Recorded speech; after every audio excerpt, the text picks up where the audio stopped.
Hello guys and welcome to news podcast of Bookers. This is Amen and I'm very happy to creating podcast for you. Let's go for The Little Prince part 3. Let's go. Chapter 11. The Little Prince visits the Kenseted Man. The second planet was inhabited by Kenseted Man. Oh, I am about to receive a visit from an admirer, he exclaimed from afar when he first saw the little prince coming. For to Kenseted Man, all other men are admirers. Good morning, said the little prince. That's a queer hat you're wearing. It's a hat for salads, the Kenseted Man replied. It's to raise in salad when people acclaim me. Unfortunately, nobody at all ever passes this way. Yes? Said the little prince, who didn't understand what the Kenseted Man was talking about. Clap your hands, one against the other. The Kenseted Man now directed him. The little prince clapped his hands. The Kenseted Man raised his hat in a modest salad. This is more entertaining than the visit to the king, the little prince said to himself, and began again to clap his hands, one against the other. The Kenseted Man again raised his hat in the salad. After 5 minutes of this exercise, the little prince grew tired of the game's monotony. And what should one do to make the hat come down? He asked. But the Kenseted Man didn't hear him. Conceited people never hear anything but praise. Do you really admire me very much? He demanded of the little prince. What does that mean, admire? Admire means that you regard me as the handsomest, the best dressed, and the richest, and the most intelligent man on this planet. But you are the only man on your planet. Do me this kindness, admire me just the same. I admire you, said the little prince, shrugging his shoulders slightly. But what is there in that to interest you so much? And the little prince went away. The grown-ups are certainly very odd, he said to himself as he continued on his journey. Chapter 12. The Little Prince visits the Tippler. The next planet was inhabited by Tippler. This was a very short visit, but it plunged the little prince into deep dejection. What are you doing here? He said to the Tippler, whom he found settled down in silence before a collection of empty bottles and also a collection of full bottles. I am drinking, replied the Tippler, with a laborious air. Why are you drinking? Demanded the little prince. So that I am forget. May I forget? Replied the Tippler. Forget what? Inquired the little prince, who already was sorry for him. Forget that I am ashamed, the Tippler confessed, hanging his head. Ashamed of what? Insisted the little prince, who wanted to help him. Ashamed of drinking, the Tippler brought his speech to an end and shut himself up in an impregnable silence. And the little prince went away puzzled. The grown-ups are certainly very, very odd, he said to himself as he continued on his journey. Chapter 13. The Little Prince visits the businessman. The fourth planet belonged to a businessman. This man was so much occupied that he didn't even raise his head at the little prince's arrival. Good morning, the little prince said to him. Your cigarette has gone out. 3 and 2 make 5. 5 and 7 make 12. 12 and 3 make 15. Good morning. 15 and 7 make 22. 22 and 6 make 28. I haven't time to light it again. 26 and 5 make 31. Whew. Then that makes 501,622,731. 500 million what? Asked the little prince. Are you still there? 501 million? I cannot stop. I have so much to do. I am concerned with matters of consequence. I don't amuse myself with baldrish. 2 and 5 make 7. 501 million what? Repeated the little prince, who never in his life had let go of a question once he had asked it. The businessman raised his head. During the 54 years that I have inhabited this planet, I have been disturbed only 3 times. The first time was 22 years ago, when some giddy goose fell from goodness knows where. He made the most frightful noise that resounded all over the place, and I made 4 mistakes in my addiction.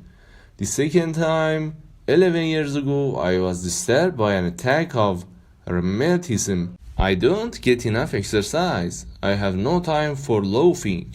The third time, well, this is it. I was saying then 501 millions. Millions of what? The businessman suddenly realized that there was no hope of being left in peace until he answered this question. Millions of those little objects, he said.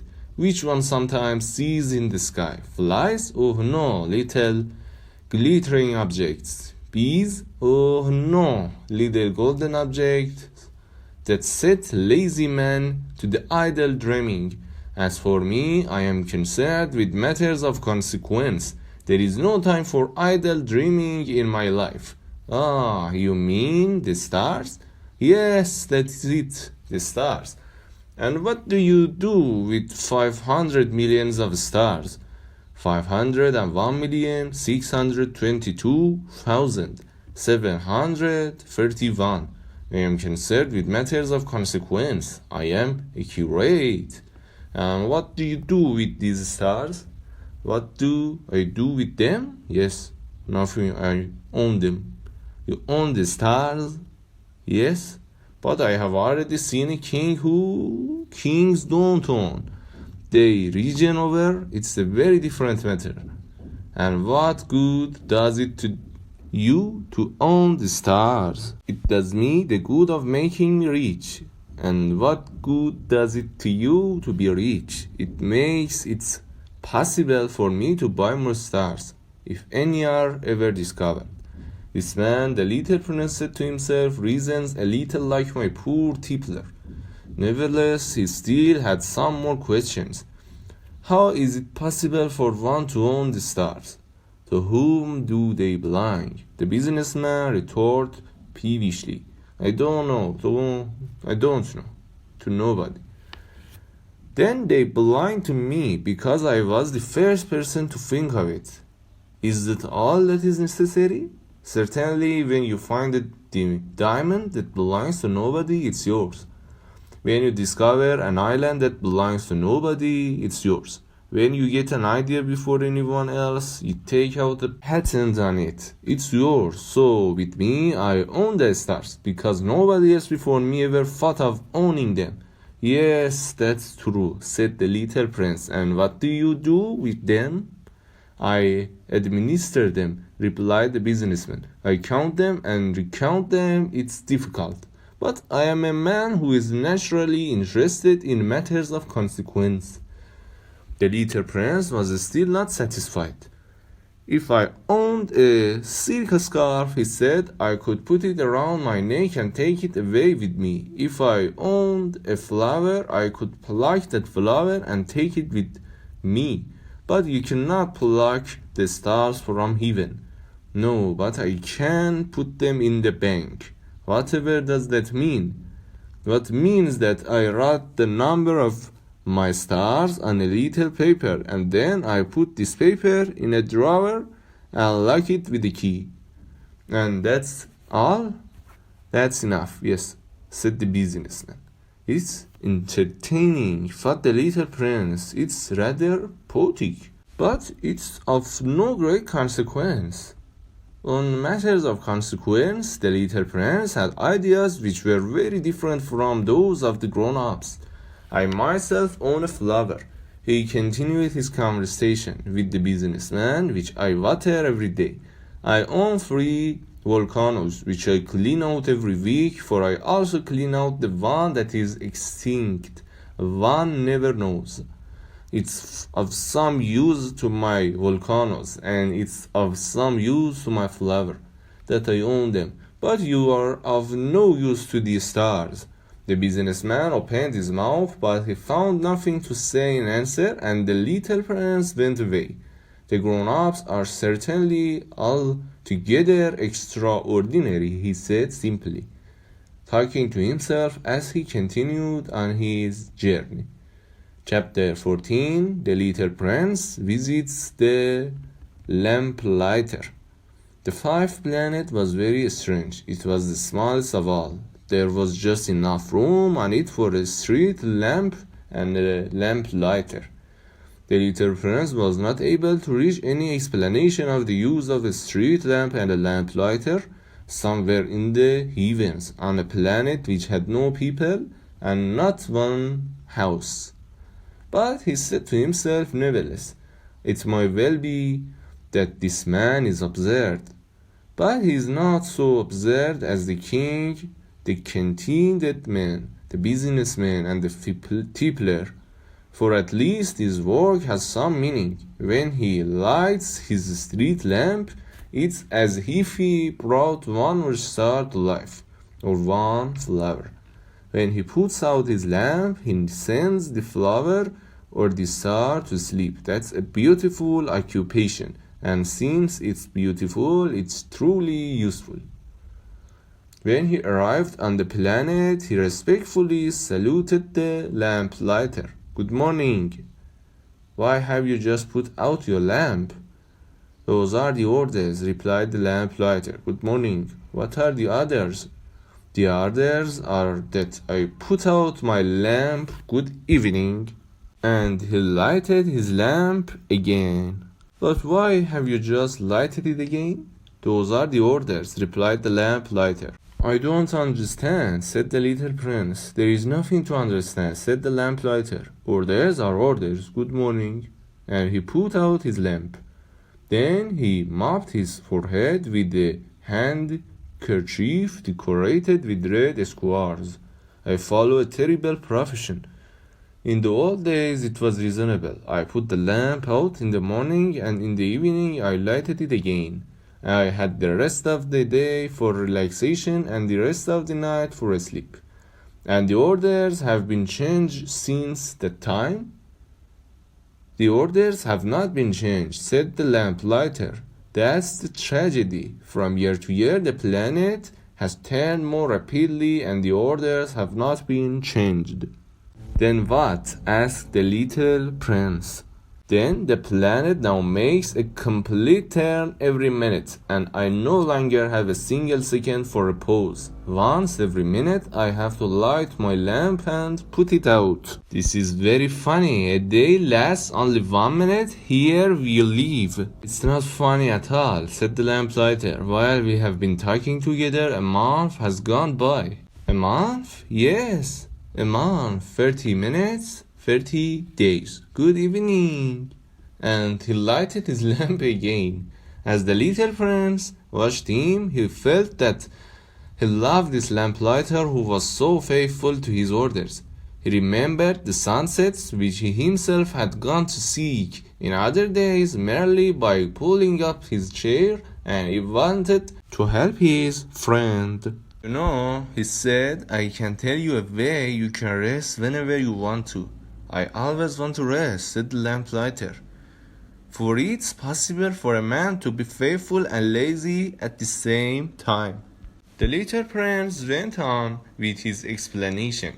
Your planet is so small that 3 strides will take you all the way around it.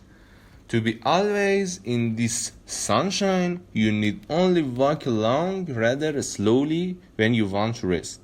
You will walk, and the day will last as long as you like. That doesn't do me much good, said the lamplighter. The one thing I love in life is to sleep. Then you are unlucky, said the little prince. I am unlucky, said the lamplighter. Good morning. and he put out his lamp. That man, said the little prince to himself, and he continued farther on his journey. That man would be scorned by all the others, by the king, by the conceited man, by the tippler, by the businessman. Nevertheless, he is the only one of them all who does not seem to me ridiculous. Perhaps that's because he is thinking of something else besides himself.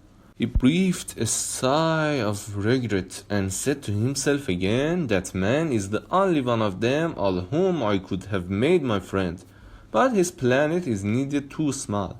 There is no room on it for two people.